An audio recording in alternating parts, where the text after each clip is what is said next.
Sampurasun Wadia Balad ATE official di mana wae ayana. Alhamdulillah wa syukru ala ni'amillah. Kalayan diwuhuh ku qobul anu maha agung, dibarengan ku pangijabah anu maha kawasa, diiring ku kadeudeuh ka Nyaah Gusti anu maha suci. Urang ayeuna dugi kadangat ayeuna masih keneh tiasa ditepang dangukeun deui dina acara anu matuh kamemet urang sadayana. Nyatana dina pagelaran dongeng Sunda, jejer carita Jaka Rungsing si Pedang Mayit. Ayeuna kantun bagian anu ka 32. Ieu dongeng mangrupikeun buah karyana Kang Asep Rudiat Pajrin di palihan Dramaga Bogor. Kangge Kang Asep ngahaturkeun rewu nuhun laksa ketika bingahan, marehna parantos ngintunkeun naskah sakaligus ngawidian mamang kangge medar ieu dongeng dina channel ATE official ieu. Atuh sumangga kanu teu acan subscribe kantun subscribe heula. Ngarah langkung pogot sareng langkung sumanget deui ka si mamangna dina enggoning medar ieu dongengna. Nging hilap di like di komennya nu saseueur-seueurna. Lainna naon, mamang masuk bingah gitunya. Upami maosan komentar-komentar ti para wargi sadayana teh. Atuh ngarah teu nyangkolong tingkana waktos sumangga. Ayeuna mah urang lajengkeun deui dongeng Pedang Mayit bagian anu ka 32 na. Kumaha salajengna sora cikopina, betot simutna, pagan heula tali kolorna, bisi morosot, merezel, morozol, uzel-uzelan di tengah jalan. Tumpak dung dung tes.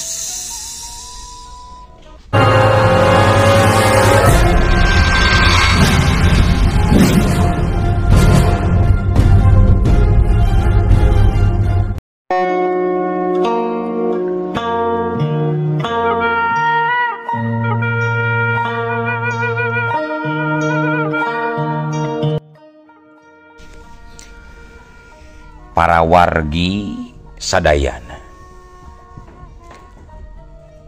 caturkeun dina poe isukna, dina wanci meletekna srangenge di basisir laut Parangtritis. Jaka Rungsing katembong keur ajeg nangtung bari nangkep harigu. Panona neuteup kalebah ombak anu pating gumulung silih seredan, mapaesan sagara dina mangsa isuk-isuk. Sajeroning kitu pikiranana rusras ka mangsa katukan. Ingat waktu masih keneh hirup babarengan jeung nu jadi guruna nyaeta Ki Dablong di basisir Karangampar. Ti mimiti budak ololeho keneh tug nepi kageus jadi saurang jajaka teh. Estuning manehna hirupna jeung Ki Dablong bae sapopoena teh. Manehna teu nyahoeun, teu nyaho di rupa indung pon kitu deui rupa bapa. Lamun nanyakeun oge ka Ki Dablong ngeunaan saha indung bapana nu sabenerna, sok tara puguh ngajawabna. Nya akhirna mah Jaka Rungsing teu kapapanjangan pikeun mikiran eta hal. Ki Dablong geus dianggap guru sakaligus oge kolot pikeun dirina.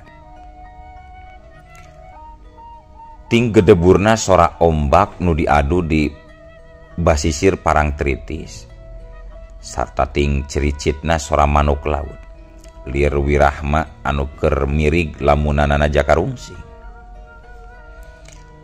Manehna ngahaja ayana di dinya teh sorangan bae. lianti nyikayah mah keur mantuan Sekar Mayang anu keur popolah pikeun memuluk. Oge dirina keur embung diganggu hayang jongjon dina nyaksian kaendahan laut Parangtritis. Nalika Jakarungsing ngalengkahkeun sukuna ngadeukeutan kana ombak anu keur silih seredan. Karak oge ngalengkah. No atuh. Ngadadak kadengi aya sora tan katingal. Anu meyarkeun lamunanana. Sorana berat sarta ngandung pangabaran jeung sima. Hei Jakarungsing. Ieu kaula datang pikeun Malaspati kasih laing deuleu Jakarungsing. Kitu nu kadengi ku Jakarungsing. Atuh Jakarungsing gentak luak lieu nyetenan kayaan di sakuling bungking eta patempatan. Pikeun nganyahokeun ti mana sumberna eta sora. Tapi lieu kakulon eueuh. Red kawetan teu katingali. Ningali ka kidul eueuh.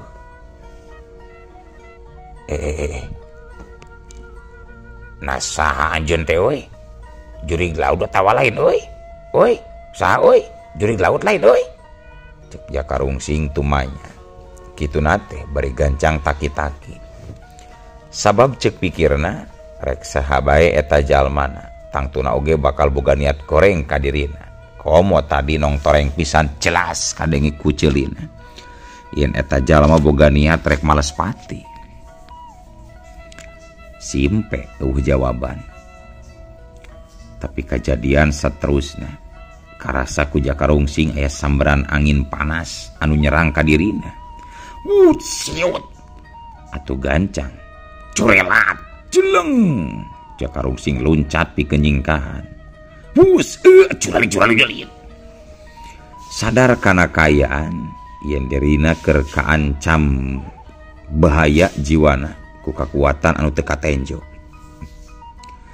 Gancang Jakarungsing matek ajian netra kandagana pikeun nganyahokeun saha jalmana anu geus nyerang ka dirina sacara rerencepan. Tetela saenggeus ngawatek ajian netra kandagana mah atrapisan katembong ku Jakarungsing. Yen di dinya teh geus nangtung saurang aki-aki. Pangawakanana jangkung leutik. Kulitna hideung lestreng. Buuk, kumis jeung jangotna nu paranjang katembong geus cetuk huis. Sapasang panonna dekok ka jero. Dieusi ku dua siki panon anu ukur bobodasna wungkul. Di luhur sirahna katempo aya parupuyan anu terus nyerebungkeun haseup bodas. Di jero eta parupuyanana pinuh ku arang awi anu geus beureum ngaruhai. Dina sapasang leungeun eta aki-aki anu kari kulit jeung tulang teh katembong kuku-kukuna anu paranjang sarta harideung bijil tina ramo-ramona.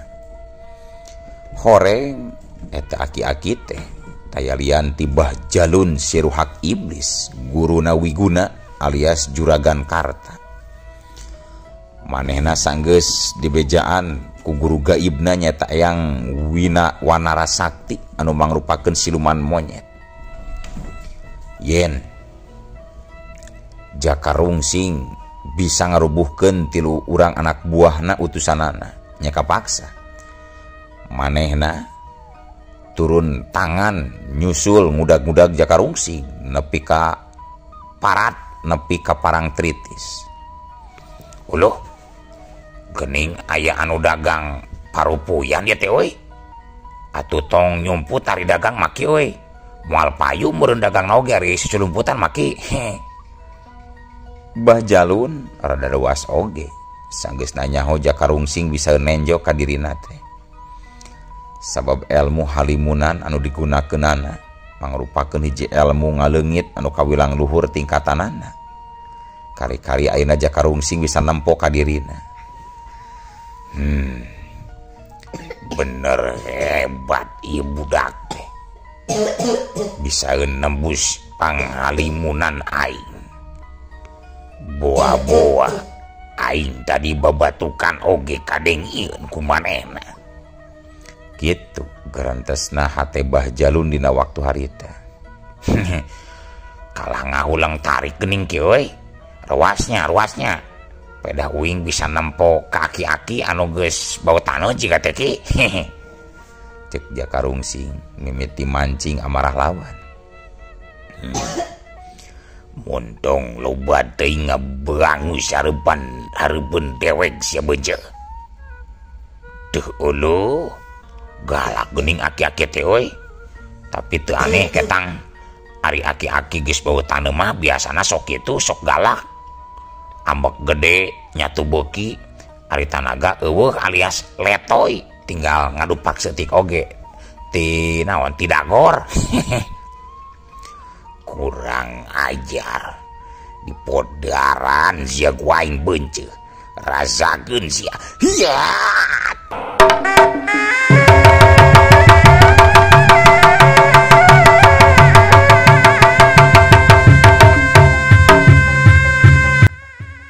Bah Jalun ngarajang dengan katuhna meber ngabentuk cakar ngadius bang baraan rek ngaroeg beungeut Jakarungsing.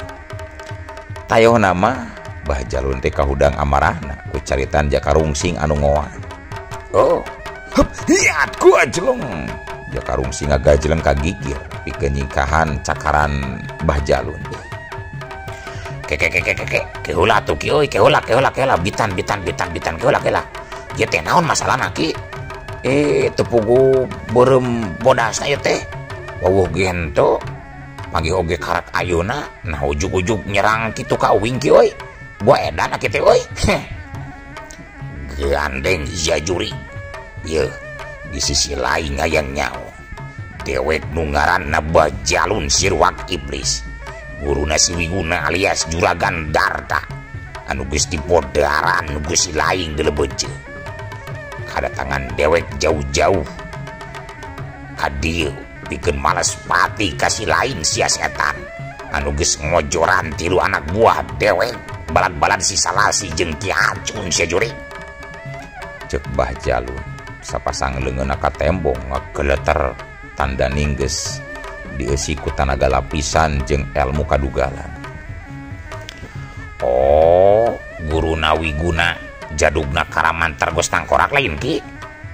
Atuh eta mah jalma bencilung, jalma jahat ki. Lamun aki ngabela manehna, eta hartina yen aki oge sarua jahatna, gembrung galendo nu burung jenuh gelo, ti kotok ti hayam, bau-bau kene. Jadi kudu ditempus oge meureun kitu mah aki teh uing. Ngadenge kitu atuh puguh we Bah Jalun anu geus teu ngagunakeun deui elmu kahalimunanana harita jadi rai geuneuk rai pias beungeutna awahing kunahan amarah kalayan teu antap parah deui curela hiut hus cakaranana ngatius ngarah kana beuheung Jakarungsing. Sakilak Jakarungsing ngakilak saeutik plos. Cakaran Bah Jalun ngeplos ngahakan angin. Satuluy nama dua nana silih serang ku tenggeulan jeung tajongan anu ngabahayakeun kana keselamatan jiwa masing-masing. Babaraha jurus geus lumangsung. Tapi dua nana sarua kuatna, sarua rikatna, sarua parigalna. Ijieun wawasen ngadu jajaten antara jago kolot ngalawan jawara ngorate kawilang imbang. Can katembong aya nu kadese jeung can bisa ditangtukeun saha nu bakal unggul saha nu bakal lagrag di pakalangan. Sanggeus sakabeh ulin jurus leungeun kosongna dikaluarkeun sarta can bisa ngayakeun tenggeulan atawa cakaran hiji-hiji acan kana badan lawan. Akhirna mah Bah Jalun ngeureunkeun gerakanana. Rag. Nah ngadon eureun ki euy. Capeknya mending ngahega kitu geuning di deuleu-deuleu kuing teh ki euy. Atuh aki mah teu ngarumasakeun maneh nyaho geus kolot kalah hayu we ngajak tarung jeung budak ngora nyari buat tuh ki eleh naon eleh renghap. Tuh ngecebrek ka mana daeg sia Bangkarwara gandeng sia sumut sia bisi ku aing diwawalan ku tai kebo sia juri nya rek kumaha deui atuh ki da puguh aki nape omongan we umat wungkul ki pe omongan manusia aki maki. Paladung sarabung dadak sakala parupuyan anu aya dina luhureun sirahna Bah Jalun teh harita katembong ngandelan haseupna sarta ruhak awi nu aya di jero parupuyan ngaluarkeun sora nu pating peletek tandaning amarah Bah Jalun geus teu kawadahan deui. Nempo kitu Jakarungsing geus teu bisa ngamakluk lamun nu jadi lawana kiwari rek ngagunakeun ruhak anu disuhuna. Dirina oge geus bisa ngarasa lamun eta ruhak teh tang tuna oge mibanda kekuatan anu rongka. Ku kituna gancang Jakarungsing nyiapkeun jurus tameng raga sarta tenggelan aji banyu panglebur anu digabungkeun jeung banyu panyecep. Sat kebling harita Bah Jalun katempo nenjragkeun sukuna kana taneuh 3 kali. Belesan wus war puluhan rohak pating belesat tina parukuyan muru lempeng ke arah Jakarungsing anu harita keur nangtung pancuh dina kuda-kudana. Hup hiat corelat celung Jakarungsing jojorelatan pikeun nyingkahan serangan-serangan ruhak awi. Gerakanana kacida cepetna anu ngajadikeun ruhak anu sakitu lobana teh hiji oge teu nu keuna kana sasaran.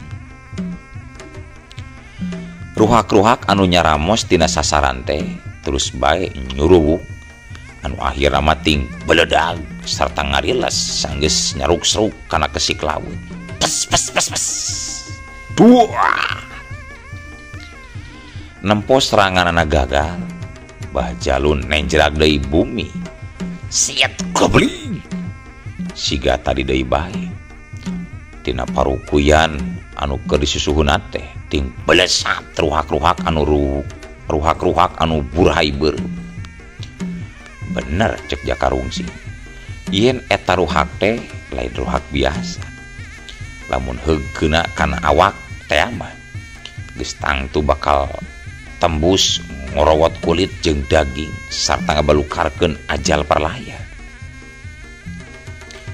Nempo ruhak anu nyerangna leuwih gancang jeung leuwih loba batan tadi. Jakarungsing oge leuwih ngaronjatkeun deui kacepetan gerakna. Ayeuna mah Jakarungsing teh teu sakadar nyingkahan wungkul, tapi manehna oge milu ngalepaskeun tenggelan banyu pangleburna pikeun nadah ruhak-ruhak anu barurahay. Sat hus hawa tiis nyuruwuk kalebah Bah Jalun ngarah pisan kana sirahna anu keur nyunyuhun parukuyan.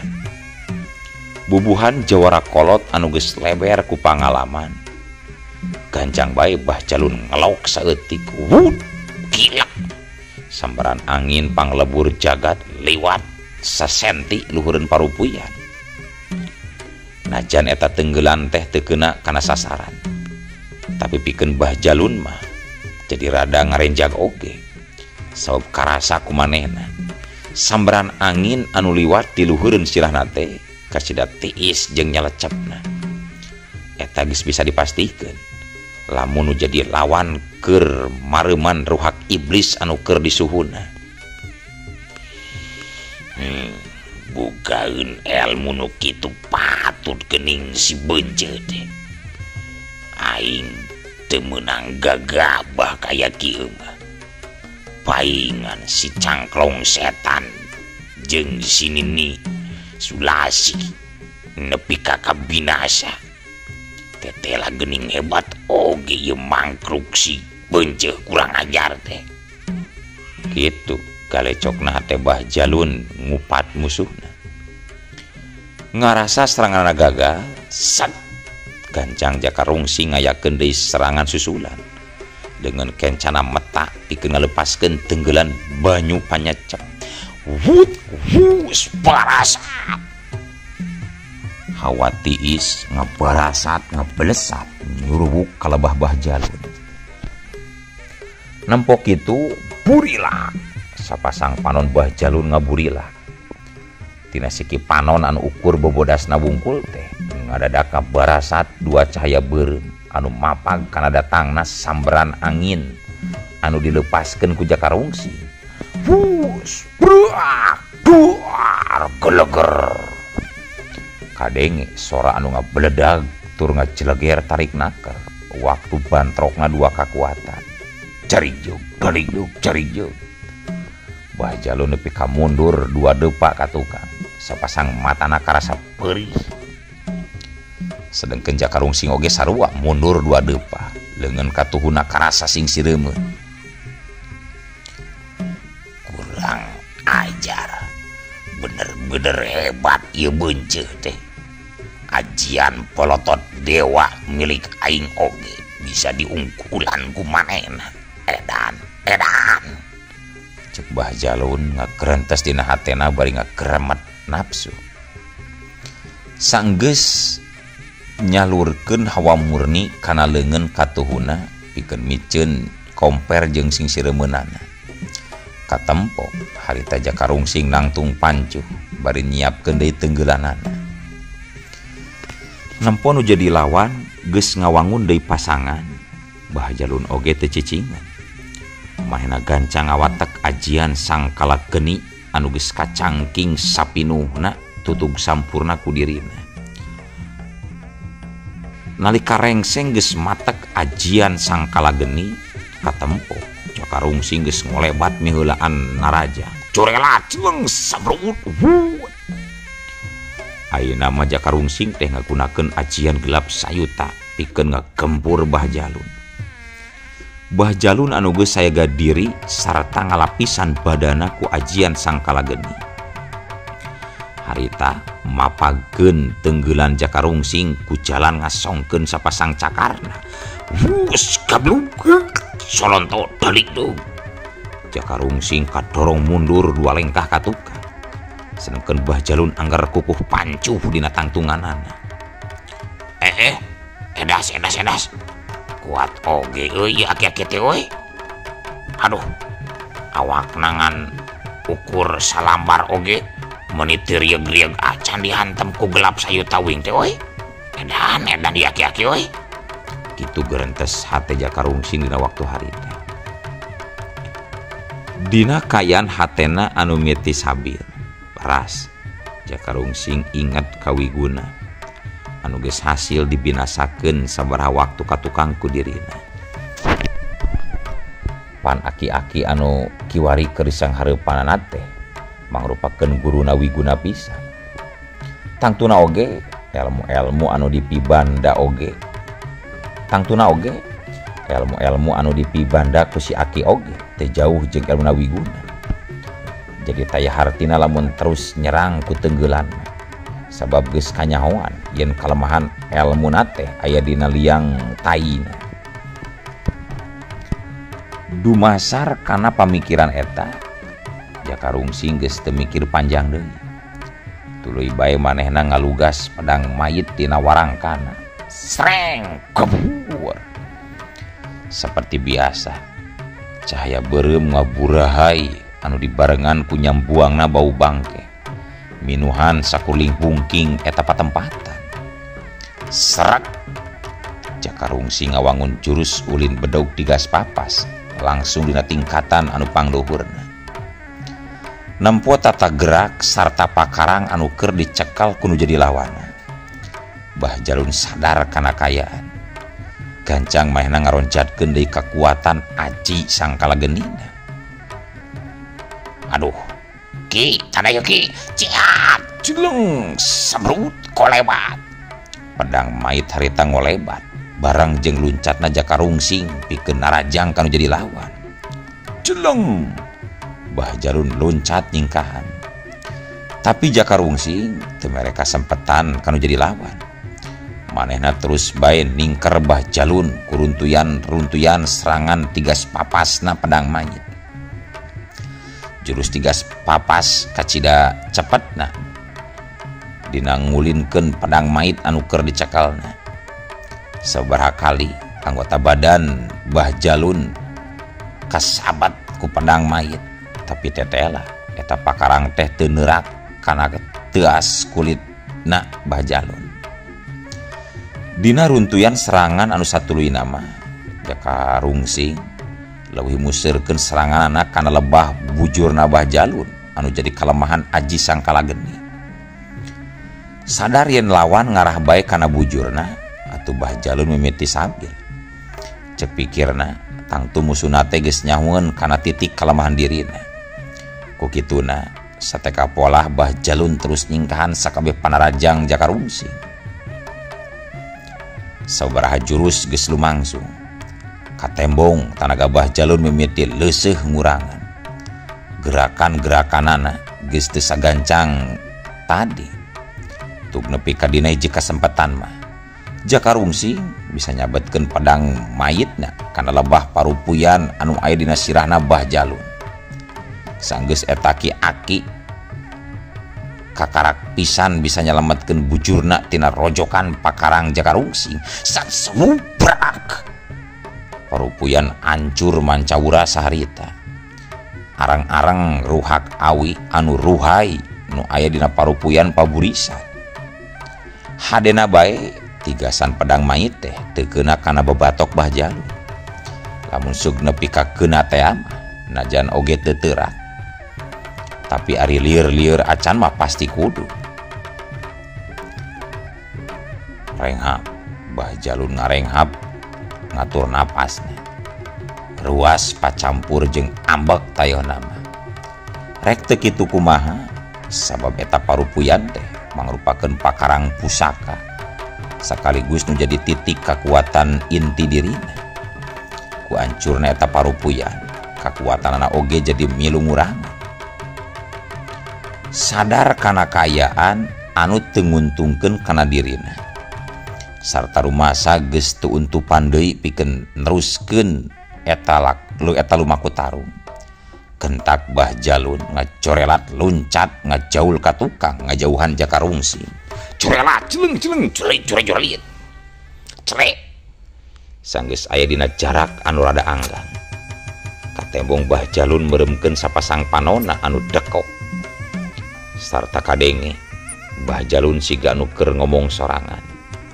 Tayohna mah Bah Jalun teh keur nyambat nu jadi guru gaibna nyaeta Eyang Wanara Sakti pikeun ngirimkeun bantuanana. Teu lila ti harita kadenge aya sora anu ngaguru angin basisir ting saleor ngagelebu. Seo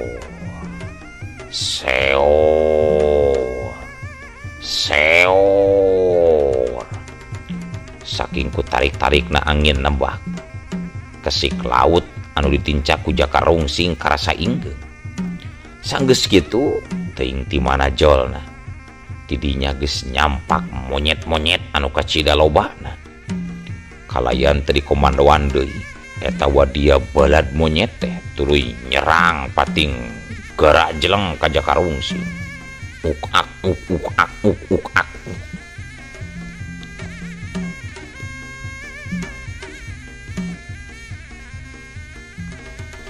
Nempok kitu Jaka Rungsing pohara ruaseunana. Manehna teu nyangka lamun bakal ngarandapan kajadian anu sarupa kitu. Tapi bubuhan dirina anu geus sering yang hareupan kana kajadian-kajadian anu ngabahayakeun kana jiwana. Jadi ngan sakedeung karuasna teh satuluyna mah Jaka Rungsing ngatur deui jurus-jurusna pikeun mapag para monyet anu keur ting salabrut nyerang ka dirina. War. Harita pedang mayit kokolebatan nyamberan sakadang monyet anu ting geura jeleng rek ngajejoet badan dirina. Tayohna mah Eyang Wanara Sakti guruna Bah Jalun teh geus marentahkeun pasukan monyet pikeun ngegempur ka Jakarungsing. Ari Bah Jalun mah harita teh langsung seuring gagak barang nenjo datangna bantuan tinu jadi guruna mangrupakeun ratusan monyet anu tuluy teureun-eureun pating salabrut rek ngaraweg Jakarungsing. Modar sia ayeuna mah deuleu Jarungsing. Sok geratugaran kuburan karun-karun si lain pikeun menta bantuan deuleu. Roeg nyet roeg. Jakarungsing geus teu malire deui kana naon anu diomongkeun ku Bah Jalun. Manehna museur sapinuhna kana makhluk-makhluk anu keur nyerang ka dirina. Sakabeh jurus-jurus andalanana dikaluarkeun. Timiti jurus kapinis linglung, bajing luncat, sapu angin jeung tigas papas digabungkeun jadi hiji kekuatan sapinuhna. Sabaraha jurus geus lumangsung. Jakarungsing lir ibarat benteng ketaton, lir ibarat banteng ketaton anu ngamuk ngababadan wadia balad monyet siluman. Geus teu kaitung monyet-monyet anu geus jadi korban kaganasan pedang mai. Tapi sanajan kitu bubuhan eta monyet-monyet teh lain sato biasa sarta dina jumlah nu pohara lobana. Lila-lila mah Jakarungsing kadeseh oge. Babaraha monyet geus bisa ngasupkeun cakaranana kana badanna Jakarungsing. Baju Jakarungsing ayeuna mah geus loba nu saroe. Pan kitu deui kulitna oge geus loba anu ngucurkeun getih balukar tina cakaran-cakaran siluman monyet. Sedengkeun di tempat anu rada nenggang eyang gento sekar mayang jeung nyikayah anu geus daratang kadinya. Alatan ngadengi aya suara nu pating beledag jeung pating jelegur ti lebah basisir. Harita ukur bisa nyaksian wungkul ti kajauhan. Sabab lamun salengkah deui maju teh bau bangke nu kacida santerna bakal nyurusup kana pangambeuna anu ngabahayakeun sirah leneng sarta ranyai tetempoan. Tapi nalika keur nempokeun ti kaanggangan, da atuh ngadadak ujug-ujug eueuh waktos kabujeng seep wadia balad ATE ofisial keun atunya. Ieu dongeng teh urang cekapkeun we heula dugi ka dieu. Insyaallah enjing pageto baris dilajengkeun deui. Atuh ku kitu ku kieuna mamang sejamit mungkur amit mundur ti payuneun para wargi sadayana. Hayu ah. Assalamualaikum warahmatullahi wabarakatuh.